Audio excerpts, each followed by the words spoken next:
You know, whenever somebody complains about their commute, my flight got delayed, there was traffic, the subway broke down. Brother, Odysseus fought in a 10-year war, won the war, got on a boat, and somehow turned a trip that should have taken a few weeks into another 10 years. At that point, you're not heading home, you have emigrated. Imagine texting your wife, "Hey babe, I'll be home next Friday." Then you show up 10 years later. Brother, she has already dumped you. And here's the funniest part, none of this had to happen. Half of the Odyssey is basically one man making terrible decisions, followed by his crew making even worse decisions. It's like watching a group project where everybody is competing to fail. So the Trojan War finally ends, everybody's exhausted, Achilles is dead, Troy has fallen, Odysseus is probably thinking, finally, I can go home, hug my wife, see my son, maybe sleep for a month. Zeus hears this, looks over at Poseidon, and they both start laughing. Because apparently Greek gods have the emotional maturity of Xbox Live players. First stop, the Cyclops. Now, to be fair, this disaster starts because Odysseus and his crew have absolutely zero respect for private property. They find a giant cave, there's cheese, there's milk, there's food everywhere. Instead of thinking,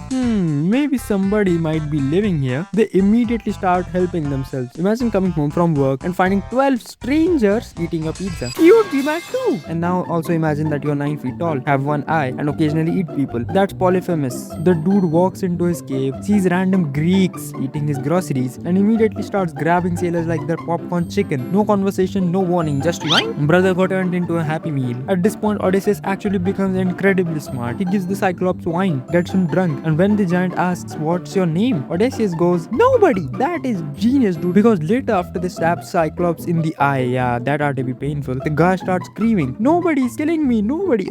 All the other Cyclopses hear this, so they're basically like, "Oh, why are you yelling then, man, Nick? Imagine calling 911. Help, nobody stole my car." The operator would literally hang up. Honestly, the prank alone should have ended the story. Odysseus escaped, the giant's blind, everybody gets away. Roll credit. Fantastic movie, but no, because Odysseus suffers from a condition I'd like to call main character syndrome. As the ship sails away, this man stands up, cups his hand around his mouth, and starts trash talking. "Hey, it wasn't nobody, it was me, Odysseus." Brother, why would you do that? You won, you escaped. This is like successfully robbing a bank, then emailing the police your home address. Congratulations, you really outplayed yourself there. Now here's the tiny problem. Polyphemus just happens to be Poseidon's son. You know, Poseidon, the god of ocean? Yeah, so the place where Odysseus currently is, that's like insulting your Uber driver before you have reached your destination. You still need him. And from this point onward, Poseidon becomes mythology's biggest hater. This man spends 10 years dedicated to ruining one guy's commute. That's commitment. Imagine being immortal, having control over every ocean on earth, and deciding, you know what, screw this specific Greek. Every time Odysseus gets close to home, Poseidon is somewhere underwater like, "Oh, no,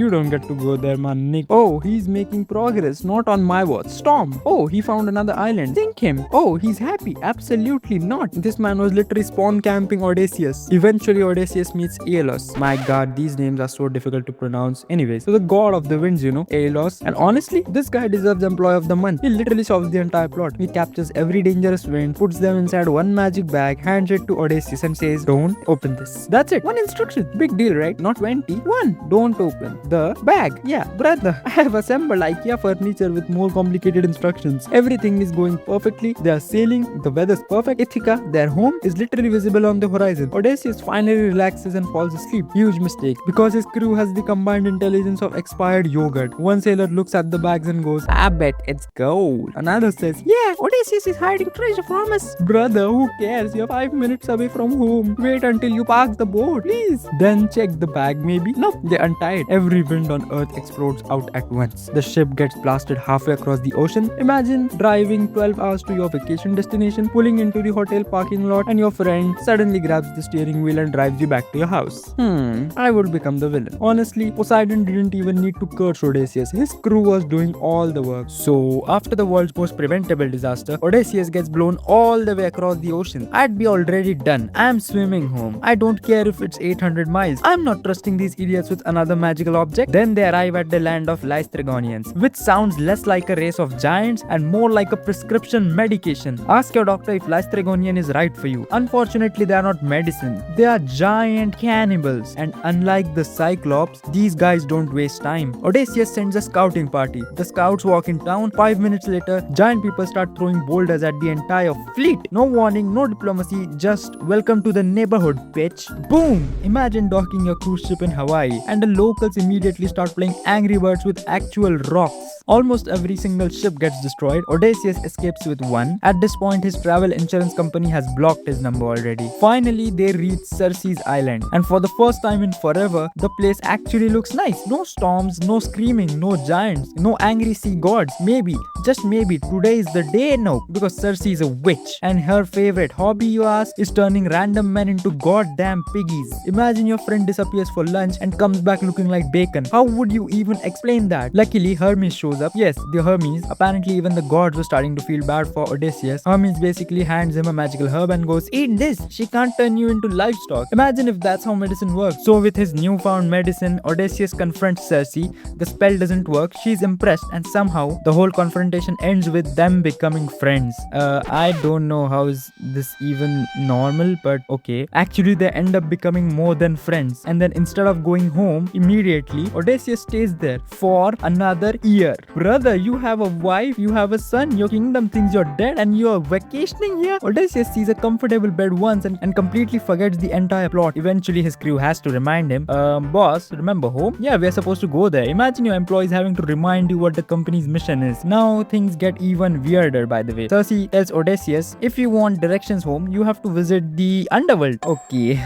Ancient Egypt had the worst GPS imaginable. Turn left at the river Styx. If you reach the Dead Souls, you have gone the right way. That's how these people give out directions. So Odysseus literally goes to the underworld, talks to dead heroes, talks to dead friends, talks to a dead prophet. This story really looked at genres and said, yes. Adventure, sure. Horror, absolutely. Fantasy, of course. Psychological trauma, throw that in too. And then after escaping literal hell, they finally continue sailing. Surely nothing worse can happen now. Enter the Sirens. Now everybody describes the Sirens as these terrifyingly mythical creatures. Personally, I think they invented clickbait, because all they do is promise something you desperately want just to lure you into disaster. They are basically the ancient version of YouTube thumbnails. This one secret will change your life. No, it won't. You are gonna crash into a rock. Odysseus actually has a decent plan this time. He tells his crew to fill their ears with wax so they can't hear a damn thing. These bitches are gonna be singing. Good idea. Then he tells them to tie him to the mast because he wants to listen to the song without jumping overboard. This is somehow both incredibly intelligent and unbelievably stupid. It's like saying, I want to pet the tiger, but make sure you hold me back. So they tie him up. The Sirens start singing. Immediately, Odysseus just fucking loses his mind. Let me go, he screams. Turn the ship around. I need to go. His crew just keeps rowing, completely ignoring him. Honestly, this is probably the only time his crew has ever made a group decision. Imagine being so annoying that your friends literally have to ignore every word you're trying to say just to save your life. And after surviving that, Odysseus is rewarded with another impossible choice, because Greek mythology loves those. Ahead lies Scylla, a six-headed sea monster that will definitely eat some of the crew. On the other side, there's Charybdis. What are these tongue twister ass names, dude? A giant whirlpool, by the way, that will probably swallow the entire ship. So the options are basically some of you die or all of you die. Who designed this level? This is the world's first rage game, and Poseidon is clearly the developer. Odysseus chooses Scylla because mathematically losing 6 people is better than losing everybody. Still, imagine being one of the 6. You're just rowing, minding your business, and suddenly a giant sea monster reaches down like, yeah, you're coming with me. Worst work day ever. At this point, if I were one of the surviving crew members, I'd genuinely start wondering if we were cursed. Actually, scratch that. We were cursed, and somehow the worst decision was still yet to come. Can you believe that? Now, after somehow surviving a f***ing 6-headed sea monster, you think Odysseus' crew would finally learn. Maybe, just maybe, we should stop making horrible decisions. No, because they immediately discover the sacred cattle of Helios. And now these aren't normal cows. These are literally the sun god's cows. The instructions are crystal clear. Do not eat the cows. Brother, how many times does this crew need to hear don't touch the magical thing? The bag opened. The witch's island stayed there for a f***ing year. Now, the forbidden cows. You'd think they'd recognize the pattern. Odysseus even tells them, seriously, whatever happens, please don't eat these. Then he falls asleep again. Bro, stop napping for God's sake. Your crew is going crazy out here. Every single time this man closes his eyes, his crew commits another felony. It's honestly impressive. Eventually, one guy goes, I mean, how sacred can a cow really be? Famous last words. The crew slaughters the cattle, cooks them, and starts eating them. Imagine stealing Zeus's lunch money. That's basically what they did. Helios immediately calls Zeus like, hey, your little Greek friends just f***ing barbecued my favorite cows, you know. Zeus doesn't even hesitate. He waits until they're back on the the ocean, throws one lightning bolt and deletes the entire crew. Not defeats, not injury, he just deletes them. Odysseus is the only survivor now. At this point, Poseidon is probably underwater celebrating like his favorite football team just won the championship, dude. So now Odysseus has officially unlocked maximum depression. Wow! No ships, no supplies, just one guy floating on driftwood wondering where everything went wrong. Honestly, probably around the time he shouted his full legal name at the Cyclops. Eventually, he washes up on another island, and this is where things somehow get even longer because he meets Calypso. Now, depending on the version, she falls in love with him, or more accurately, she refuses to let him leave. Either way, Odysseus gets stuck there for 7 years. I don't know how many times I've said brother in this video, but brother, this man spent 7 years trying to leave one island. At this point, Google Maps should have just said, yeah, I got nothing. Imagine finally surviving monsters, sea gods and whirlpools only to lose 7 years because someone won't let you check out. Odysseus became the world's first unpaid hotel guest. The funniest part is the gods eventually have a meeting, not because they suddenly feel bad or something, because somebody finally goes, guys,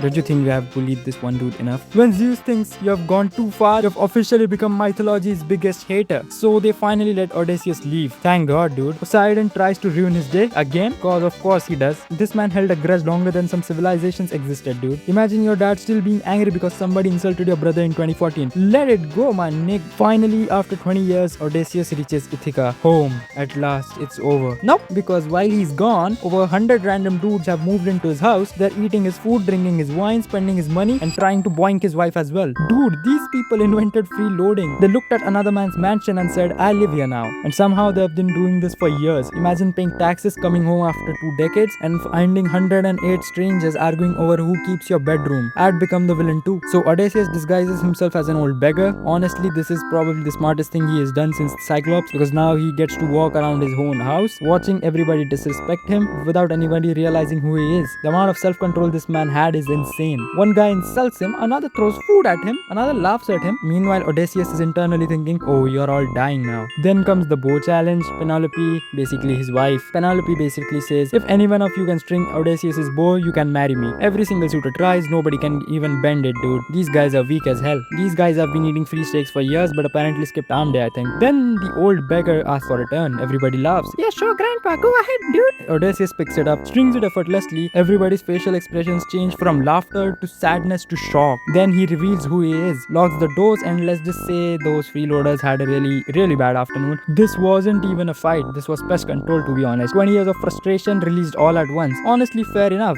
because I'd be mad too, like I said. And that's the Odyssey, dude. A story that's technically about one man trying to get home, but in reality, it's about the universe repeatedly saying, not today. Think about everything this man survived. A 10-year war, a Cyclops, Poseidon's eternal hatred, cannibal giants, of which the underworld. Dude, I'm not literally going through everything, dude. It's too long for me. Just trust me, he went through a lot. And honestly, the biggest lesson from the Odyssey isn't about the courage or wisdom or perseverance. It's this: if you ever blind the son of the god of the ocean, don't stand up, yell your full name, and tell him your home address, because congratulations, you have just earned a 2-week boat ride into the worst commute in human history. So yeah, that's all I had to say. If you like this video, please like this video. I'll aim for like 200 likes and subscribe. That's it from my side. Enough yapping for today. Goodbye.